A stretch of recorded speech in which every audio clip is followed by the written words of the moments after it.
Hello guys and welcome to my new video. While it's unknown, set 12 is around the corner. We are in the release week and I cooked up a couple new decks for you to start off in week 1 into the new meta. Before we dive into the new deck list, don't forget to subscribe for more Lorcana videos, and now have fun, let's go. Starting off strong with Amber Emerald's Toy Box deck, a green and yellow deck based on all the new Toy Story cards we got in set 12 while it's unknown. And also this deck is built to last because we only have cards in it from set 9 to set 12. So even though the next rotation is close in 2 months, this deck will survive and probably, maybe, will be the new Dogs deck in this color combination. Let's go over some card choices I made for this deck real quick. So for the 1-drops, I made the decision to add Woody, of course, the alien character, which gets +1 strength for each other toy character you have in play. And during my turn, when this character is banished, you can return another alien character from your discard back to your hand. And also I added the 1-drop RC. He's a 3 strength, 2 willpower quest character, quests for 2, but this character can't quest or challenge unless you pay 1 ink. Even though he can't do much at first glimpse, when you play him for free with the shift Woody later in the game, he threatens for 2 lore and also 3 strength isn't that bad. For some discard options, I added 4 copies of Mowgli, of course, and to reduce the costs of the characters played in your deck, I added, of course, one of the strongest Emerald cards right now, Grandmother Willow, and also the new Ham, 2-cost inkable character, 2 strength, 3 willpower, quest for 1, and when you exert him, you pay 1 less for the next character you play this turn. So in combination with Grandmother Willow, we have 7 cards, reducing the cost of the next character you play. I also added Rex as a bodyguard. Yeah, his second ability reminds me of Baloo. You get a lore when he gets banished. And then we are already at the 3-drop characters. We have Bullseye, Woody's, and Chassis. Horse. If you have Woody or Chassis character in play, you pay 1 ink less to play Bullseye, which can be really strong, starting off with 1-drop Woody, followed up by Bullseye, and then shift Woody in turn 3 and play another toy character which costs 2 or less for free. We also have Chassis, which probably is a very underrated card, but I really like her.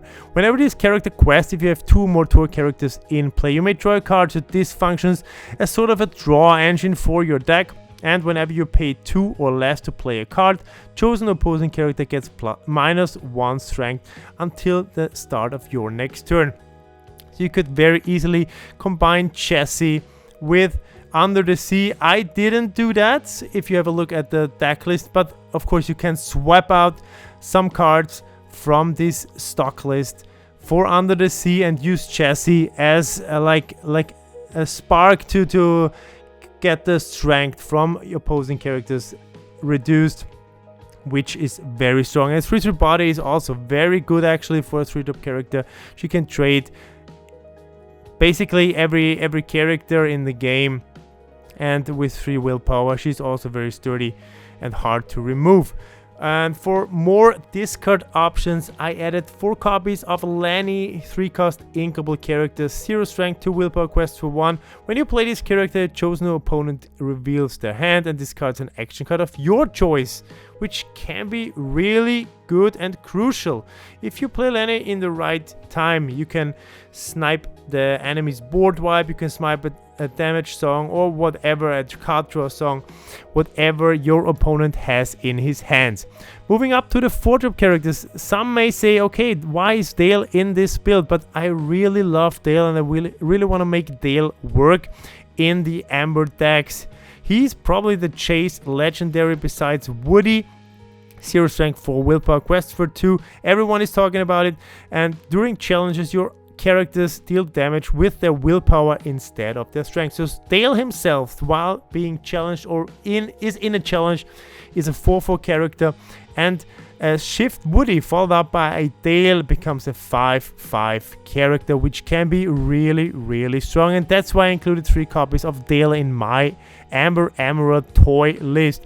Of course, I had to include 4 copies of the 4-cost Woody to provide another shift target and some more card draw. And speaking of card draw, we have our 2 5-drop characters. I added 4 copies of Stitch Snowboarder, 4 strength 5 willpower quests for 2, and whenever this character quests and you have 2 characters or more in play, you draw a card. And also I had to include him because he's like the main figure of set 12. Woody, the legendary Woody, 1 strength 5 willpower quests for 2. You have shift 3, so you can shift him on to one of the smaller Woody characters, and whenever this character quests, you can draw a card first, and then you may play a character which costs 2 or less for free.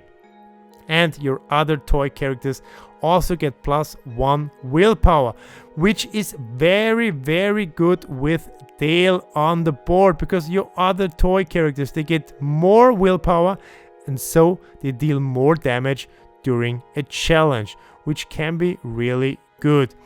And the last cards in my build are 4 copies of You've Got a Friend in Me, one of my favorite songs from all the Toy Story movies, of course. A 3-cost inkable song, and maybe the best card, or one of the best cards, maybe top 5 in the whole set. You look at the top 4 cards of your deck and you may reveal up to 2 toy character cards and put them into your hand. Put the rest on the bottom of your deck in any order. So this card is really strong, and running over 30 toy cards in this deck guarantees you at least a draw 1, or in most cases in my testing, draw 2 cards. And I also added 2 copies of the new 4-cost song Strange Things. Up to 2 chosen characters can't quest until the start of your next turn, and you draw a card. So if your opponent runs away with lore, you can stop him for at least another turn from questing, and like keep up with the lore race. And I really like this card in testing. As I said in the beginning, this is just my day 1 start. You can swap out cards as you wish, but this is a good starting point. If you like the list, I built all my decks in the Lorcana app. I will link it in the video description below. You'll find a link to it, and we jump on to the next deck from set 12 week 1. Second deck for today, Yellow Purple Madrigal damage moving deck, and I really love this one in testing. Overall, my favorite one in all my testing games so far.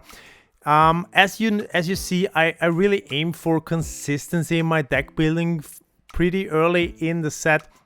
I want to make sure I can follow my game plan as best as I can, and include almost only 4-offs or 3-offs in this build.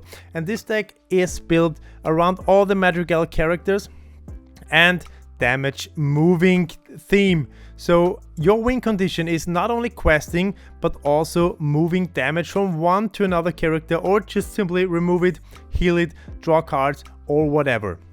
So going over my card choices real quick. For the 1-drop characters, I have Julieta Madrigal and Luisa Madrigal. They're new from set 12. Luisa is your favorite opener because she has Challenger +2. So you can have like a mini Captain Hook with 3 willpower. She's pretty good as a 1-drop character, and they also added 3 copies of Will the Wisp, because when he gets challenged and removed, you can get him back to your hand and use him as ink in the next turn, or simply as another 1-drop character to threaten 1 more lore the next turn. I also have Pedro Madrigal and Alma Madrigal in as a 2-drop character, and Alma Madrigal is really strong. With Luisa as an opener, you can start Luisa as a 1-drop, then Alma Madrigal, and when you play Alma, you can exert an opposing character. So you can get rid of your opposing 1-drop character, which can be really strong as a starting play, and then followed up by a Julieta Madrigal healing 2 damage from your Luisa and drawing a card.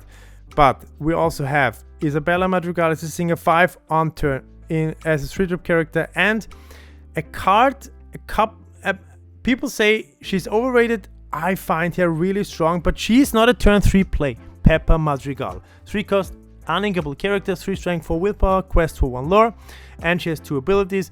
When you play this character, deal 1 damage to each of your other characters. And once during your turn, whenever you remove 1 or more damage from one of your characters, draw a card. So once per turn you can draw an additional card when you remove a character. And I think for me, or in my testing, I found that Peppa is a very good play later on in the game. You deal 1 damage to all of your characters, and if you have the possibility to remove all this damage from your characters, drawing cards, maybe gaining lore, is really, really strong. So Peppa is here for like finishing off this game, and I really liked her. And I also included, of course, the new legendary Dale, which makes all of your characters stronger, especially those with high willpower, like Julieta, for example, or Luisa Madrigal is a wonder character, she gets 3 strength. Or like Julieta Madrigal, you play her in turn 3, and turn 4 you follow up by a Dale, and Julieta hits for 4 in a challenge, which can be really, really strong. I also included 3 copies of Madame Mim Elephant, which synergizes well with the damage removing stuff this deck is built around. And we are moving up to the top end of our deck. I included 4 copies of the new Floodborn 5 cost Alma Madrigal. She's a 2 strength, 6 willpower, quest for 2, shift 3, and when you move 1 or more damage from one of your characters, you make search chosen opposing character.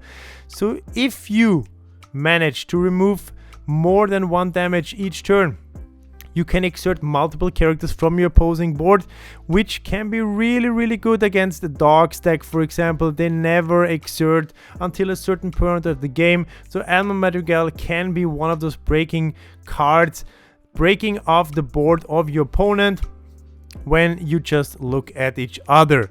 Also, Luisa Madrigal, the new legendary card, is really strong. 6 strength, 4 willpower, quest for 1, she has shift 3, and you can pay 1 ink to move 1 damage from one of your other characters to Luisa Madrigal, and when she has 3 damage markers on her, you can move those 3 damage to another character, which can be really good. Because of the next card I have in my deck, Isabella Madrigal. Your like win condition, number 1 win condition, 6 cost, inkable character, 4 strength, 5 willpower, quest for 2, she has shift 4, and we have a small Isabella Madrigal character in our deck, so we can shift her early on, and whenever you remove 1 damage from one of your characters, you gain 1 lore for each 1 damage removed. So imagine you have Luisa Madrigal with no damage on it and Isabella Madrigal on board. You move 3 damage to Luisa Madrigal and then remove those 3 damage from Luisa Madrigal again, so you gain 6 lore in this way, and then you can even quest with them and gain even more lore, up to 9. And man, I really love this deck, guys. I really love this deck. You can of course swap in and swap out cards as you wish, but this functions as like a base stock, and yeah, it was really great in testing. We have including some actions and songs as well. Of course, 4 copies of The Horseman Strikes, 4 copies of Ohanaman's Family, which also removes damage, and 3 copies of the 4-cost uninkable song Can't Hold It Back Anymore. You exert chosen opposing character and move all damage counters from all other characters to that character. So if you have a lot of damage counters on your characters, this song is perfect. And if you have Isabella on board, you usually win the game on the spot. Yeah, overall, this is one of my favorite decks in testing. If you want to copy it, you'll find a link to my Lorcana deck page in the video description below, and we move on to the next deck. Red Blue was one of my favorite decks for a long time. I think from set 2 until set 6 it was my favorite deck, and I never really came back to it, but I think in set 12 it has lags and it can do something, and I built a gladiator deck surrounding Maximus, and I think a lot of cards will be gone after the next rotation, so we're up for a last ride with this deck, or with this color combination, because the turn 2 ramp with Sail, Tipo, and Maui Halfshark will be gone. Visions of the Future will be gone. And Maximus also will be gone. But without further ado, let's go over the card choices I made for this deck and the game plan behind this deck. We have Mr. Incredible as a 1-drop. We have the Liquidator as an underdog 2-drop. We have the new Hercules, uninkable 2-cost, 2 strength, 1 willpower character, quest for 1, and his ability. When you play this character, you may discard your hand. If you do, you return a card from your discard to your hand. So similar to Dog, you just discard your hand, and even if you don't have a card in hand, you can gain a card back from a discard. And I gotta tell you guys, this card came in clutch so many times, because Hercules, just if you have a Mr. Incredible, a Maui Halfshark, a Maximus in your discard already, and gain it back, play it, and use their ability to win the game. So Hercules is a really strong card, and I'm opting like increasing his number up to 4 copies. Of course, we have Tipo as a turn 2 ramp. For some early removal and fighting off aggro decks, we have Sisu, Daring Visitor, evasive 1/1 character. Quest of 1, and when you play this character, you can banish chosen opposing character with strength 1 or less. And one of our win conditions, Alice, Growing Girl. I really loved her when she came out in set 2, I guess. It was set 2, yeah. It was set 2. 3-cost, inkable character, 1 strength, 4 willpower, quest for 1. Your other characters gain support, and when this character has 10 strength or more, she gets +4 lore. And it's so easy to go up to 10 strength with this deck, because we have so many characters with high strength we can use with support and give it to Alice. For example, we have the new 5-cost uninkable Dash Par, 6 strength, 5 willpower, quest to 1, and he has rush. It's like a mini Maui. He's uninkable though. You can easily replace him if your meta is more like aggro or stuff. You can easily replace it with Headless Horseman, but as I said, I always want to include a lot of new cards, so I included Dash Par. And now we get to our win conditions. We have Mr. Incredible, 5-cost inkable character, 6 strength, 4 willpower, quest 1. He's a legendary card. You can shift him with 3 ink onto the small Mr. Incredible.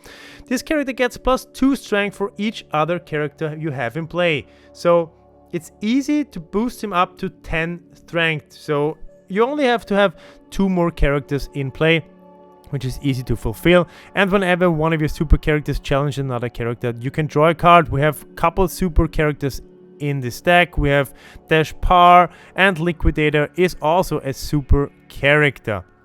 So Mr. Incredible makes this deck work and makes the next card in my list work, Maximus. We know him back from set 5. He's a 6-cost inkable character, 3 strength, 5 willpower. He quests for 2, and at the end of your turn, if you have a character in play with 5 strength or more, you gain 2 lore, and if you have any character in play with 10 strength or more, you even gain 5 lore. And your opponent can't stop this. So if you have a Mr. Incredible already established on board and drop a Maximus the turn after, you very, very easily get the 5 lore from Maximus ability.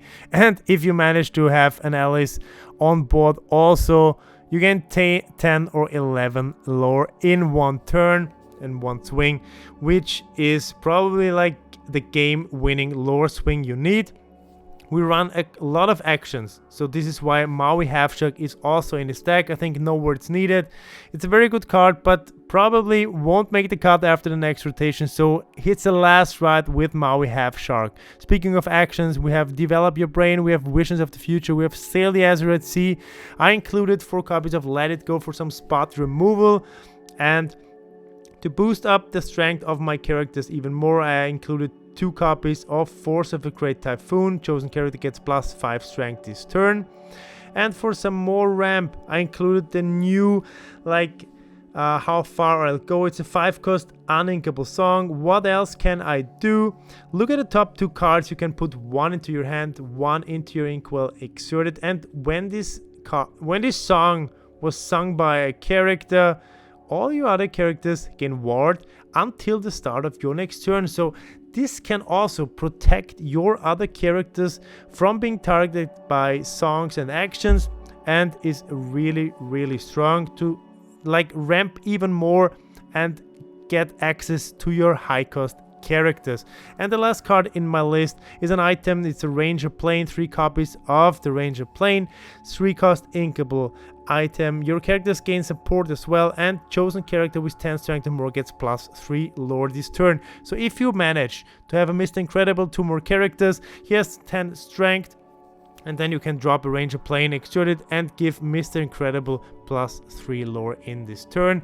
Or you can also use it on Alice Growing Girl. Whatever you do, this deck has very cool synergies.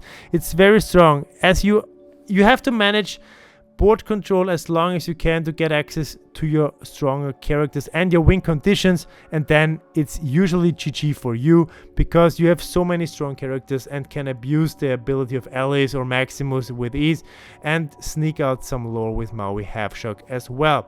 If you want to copy this list, you will find it in the video description below, and we move on to the next deck. So we are halfway through this video. If you made it up to this point, please guys, don't forget to subscribe and like the video. We are here with another toy deck, Amber Ruby Sid's Toy Box, and this deck surrounds around the new legendary Sid Phillips card. We will come to it later. Just go over all my card choices real quick because this deck will probably win. I will follow through the entire set 12 because I liked it already in set 11, and now with all the new toy cards, this deck is really strong, and then I really like it in playing. There's so many cool playlines, so many cool synergies. Let's go over the cards real quick. We have Woody as a 1-drop, we have the Pterodactyl Cheney doll as a 1-drop as well. During your turn, when this character is banished, each opponent loses 1 lore and you gain 1 lore. So in combination with the legendary Sid Phillips, you can even gain 3 lore in your turn. For cost reduction, we have Ham, we have also Rex as a bodyguard, and then we have some cards we could play for free. We have the Hand in a Box.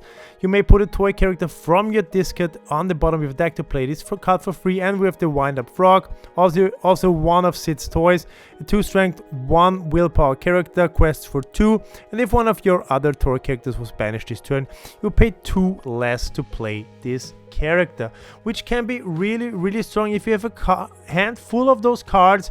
One of your toy characters got banished, or you remove one from your discard, you can play a bunch of cards for free in a turn and strengthen a lot of lore in the upcoming turn. Of course, we have Bullseye and Chassis in the mix as well. 4-drop Woody is also here, and one of our main card draw engines, Babyhead. 4-cost uninkable character, 3 strength, 3 willpower, quests for 1. And whenever you pay 2 or less to play a card, chosen opposing character gets +2 strength this turn, and during your turn, whenever one of your other characters is banished, you can draw a card. So you could like sacrifice your toy characters, play cards for free, you gain lore with Sid Phillips, and you draw cards with Babyhead. Of course, it's streamlined. You not always have all the cards you need for this combination to work on board, but still it's a strong card. I included it 4 times because it's one of our main card draw engines. Of course, the new legendary Woody is here as well, 4 copies of it.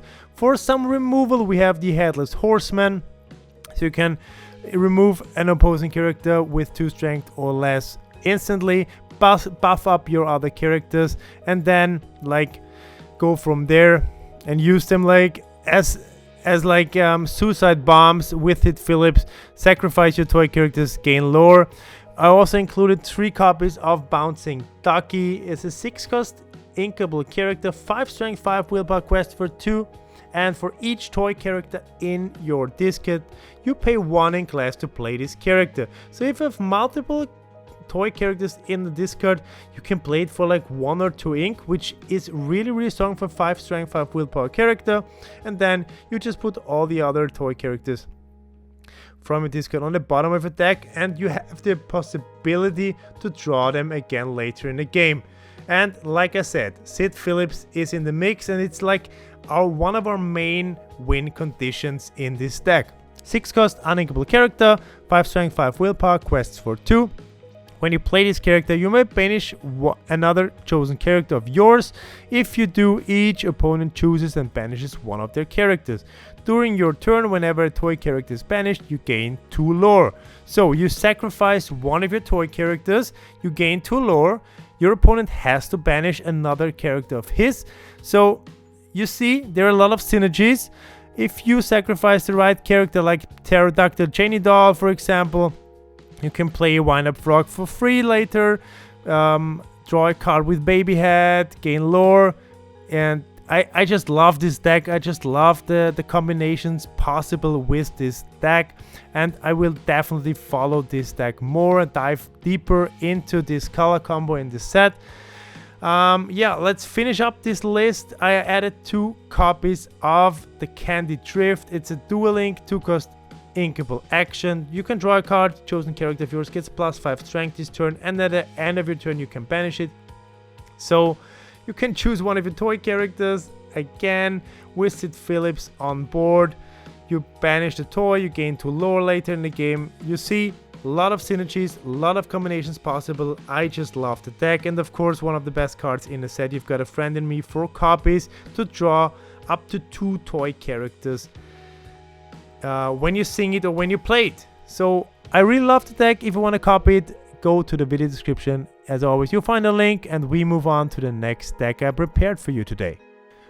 5th deck of today, Purple Steel 7 Dwarfs deck. And as you know my videos, Purple Steel is one of my favorite decks of all time, besides Red Blue, maybe my most played deck ever. I never really unsleeve it from set to set, and as soon as I saw all the new 7 Dwarf cards, and especially the new legendary Snow White, I knew I have to build a Purple Steel 7 Dwarfs deck, and I did. So go over all the cards real quick and tell you guys how this deck works and how the synergies of this deck come together. As a 1-drop, we have Sleepy as a new Amethyst Dwarf. When this character is banished, if you have a 7 Dwarf or Princess character in play, you may draw a card. And this card also tells us we need some princesses in this deck, and we have some princesses in this deck.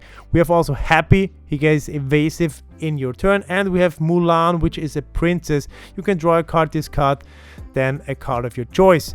In turn 2, we could play Pocahontas, and she's also a princess. She's Amethyst, and when you quest with her, you gain lore to another exerted character's lore account. So this character can close games real quick.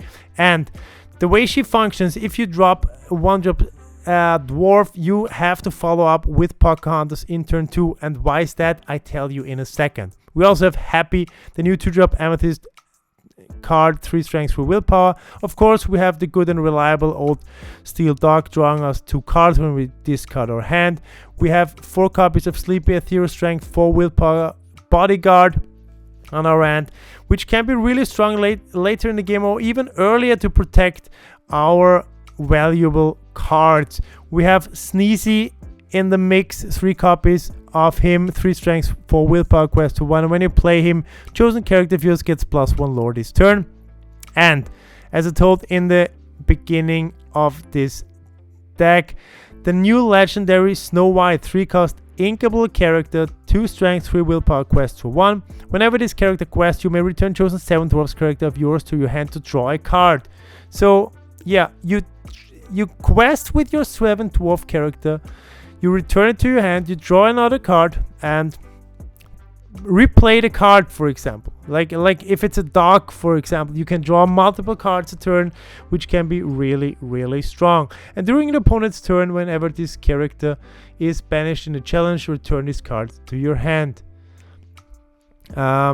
Yeah, so this card can be really, really good, and she's also a princess and synergizes well with a card I will mention in a second. We also have the new dog, one of the strongest new 7 dwarf characters, for 4 ink Inkable 3 strength 4 willpower quest for 1, and when you play this character, if you have another 7 dwarf character or a princess in play, you can draw a card.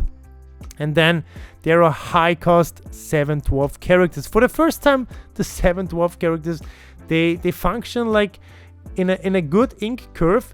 The only character I left out is the 6 cost dwarf. We have Bashful, 4 copies of the evasive 3 strength 6 willpower character, questing for 2, and we have 4 copies of the 7 cost dwarf, 7 strength, 7 willpower, and also quest for 2, the new Grumpy. And those are the 2 cards you want to play for free with the new 3 cost action right behind you.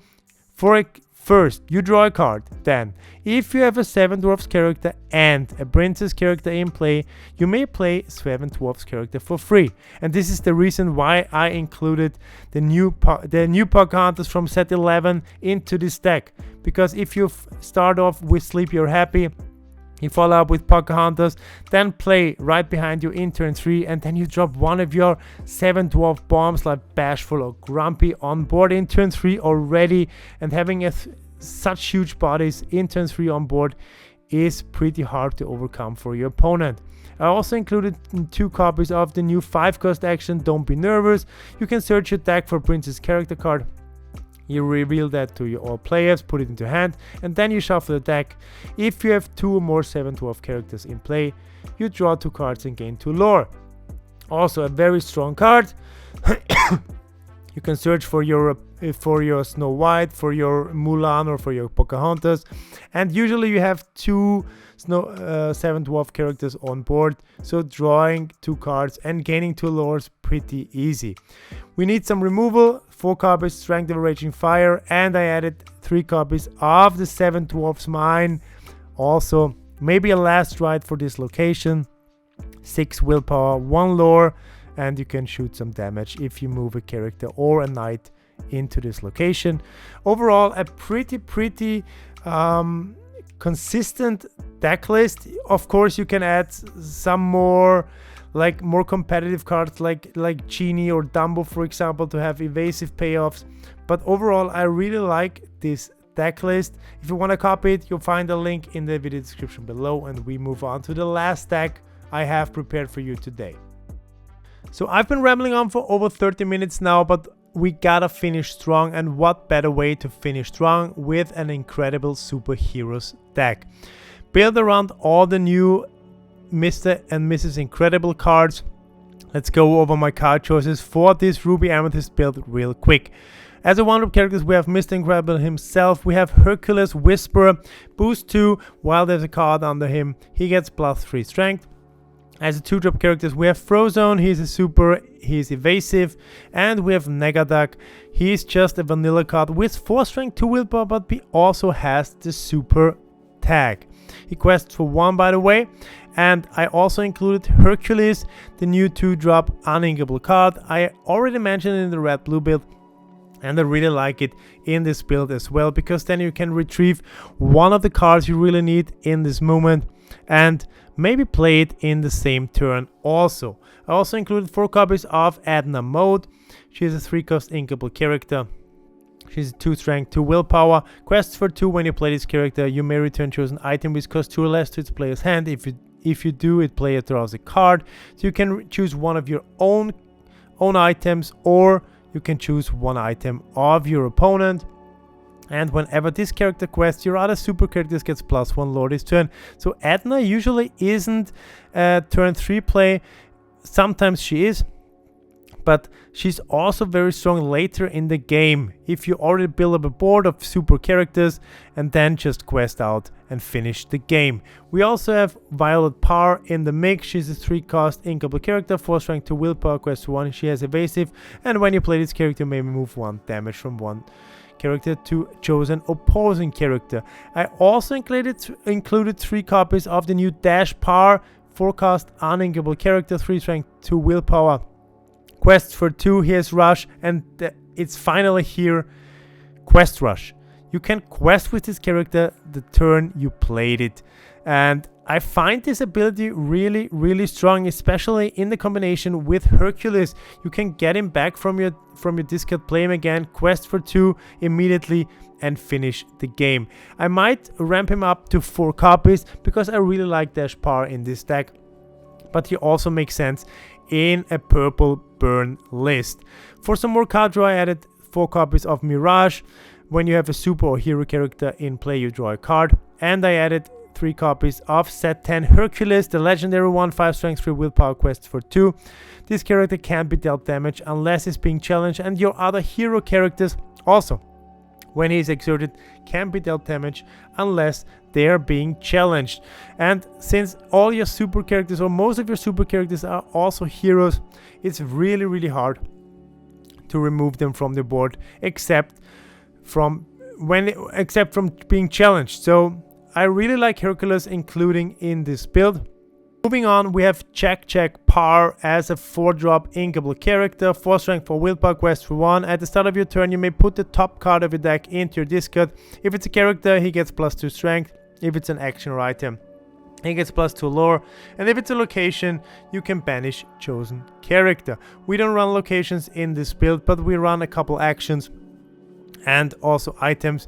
And even though we run mostly characters, this ability can like break the game and win you the game on the spot. If you discard an action this way, you can quest for 3 lore in the turn. We also had to include 4 copies of Mrs. Incredible, 5 cost inkable character, 5 strength, 6 willpower, quest for 1. And also at the start of your turn, you may choose one character, give her evasive, or she gets +1 lore. So for example, with Edna mode in the mix, you can give her 1 lore. With Edna mode, she gets an additional 1, which can be really strong. And with her big body, 5 strength, 6 willpower, she's so hard to remove and get rid of. She trades up almost against every other character in the game, and she's just too good to not include her in this build. And of course, I had the small Negaduck, the vanilla one, in the mix, so I had to include the Floodbone one as well. Shift 3, and whenever this character challenges another character, each opponent loses 1 lore and you gain 1 lore. So out of the blue, you can steal your opponent some lore and gain 1 yourself. And with Mr. Incredible, the legendary one, in the mix as well, you give all your other super characters the ability to draw a card while challenging. So in combination, as I said, there are very cool synergies in this build, and I really like the deck. And finishing off my character cards, 2 copies of the new uninkable Frozone, 6 cost, 6 strength, 4 willpower, quest for 2. He has rush, and when you play this character, if you have another super character in play, you may exert chosen opposing character. So if you manage to get up to 6 ink and have another super character in play, you can like break through stalling board, exert an opposing character, and just take it out with Frozone immediately because of his rush ability. We also have some actions in this build. 2 copies of the new card Hero Work. Your characters gets +1 strength this turn, and your hero characters gain whenever this character challenges another character. Each opponent loses 1 lore and you gain 1 lore. So if you have built up quite a board, have some hero characters on board, your opponent has decided to exert into your board, you play Hero Work, you gain bunch of lore, your opponent loses a lot of lore, and you basically win the game from here. I also had to include 4 copies of the new Super Relocation Program, 4 cost inkable action. You can return chosen character of yours to your hand. If you return a hero character, you can draw 2 additional cards. And the last card in my build, 2 cost uninkable item, the Super Suit. When you play this item, if you have a hero character in play, you gain 1 lore, and you can exert pay 2 ink. If you play the hero character this turn, you can draw a card. This can also function as additional card draw in a deck which struggles a bit with card draw. That's the reason why I included Hercules, Mirage, and this item, to have at least a little bit of card draw in it. If you like this superhero build, you can copy it in the video description below. And this was the last deck for today. I hope you liked my deck choices. I will definitely work on more decks to come. More videos will come out in the next couple of weeks.